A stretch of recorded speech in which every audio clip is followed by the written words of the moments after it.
حضرت عبداللہ ابن مسعود رضی اللہ تعالیٰ عنہ ایک بار کریم آقا علیہ الصلوۃ والسلام کی بارگاہ میں حاضر ہوئے تو آپ کو بخار تھا، بیمار تھے، تو انہوں نے آپ کے جسم اطہر کو جب اپنا ہاتھ لگایا تو انتہائی شدید گرم پایا آقا علیہ الصلوۃ والسلام کے جسم اطہر کو، جسم اقدس کو۔ تو آپ نے عرض کی حضور آپ کو تو انتہائی شدید بخار اور تکلیف ہے؟ تو پیارے آقا علیہ الصلوۃ والسلام نے فرمایا ہاں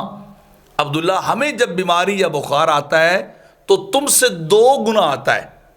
جتنا تم 2 بندوں کو تکلیف ہوتی ہے اتنی ایک ہمیں تکلیف ہوتی ہے، اتنی شدت کی بیماری ہم پر آتی ہے۔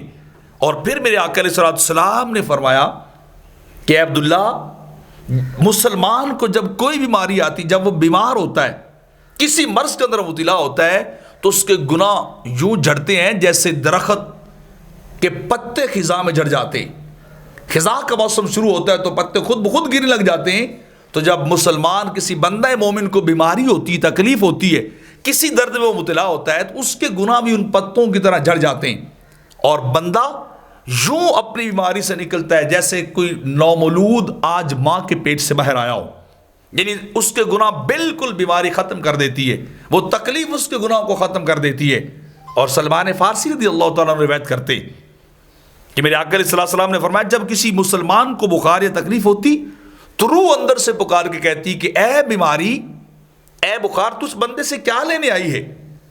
تو اس بندے سے کیا طلب کرتی ہے؟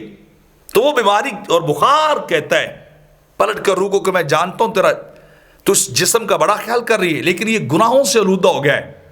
گناہوں سے لتھڑ گیا ہے، تو میں اسے پاک صاف کرنے آئی ہوں۔ تو وہ بیماری پھر اس کے جسم کو گناہوں سے پاک اور منزہ صاف کر دیتی ہے، اس کے گناہ ختم ہو جاتے ہیں۔ تو مطلب یہ ہے کہ جب بھی کوئی مومن بیمار ہوتا ہے، بعض اوقات اس بیماری اس کے فائدے کی ہے،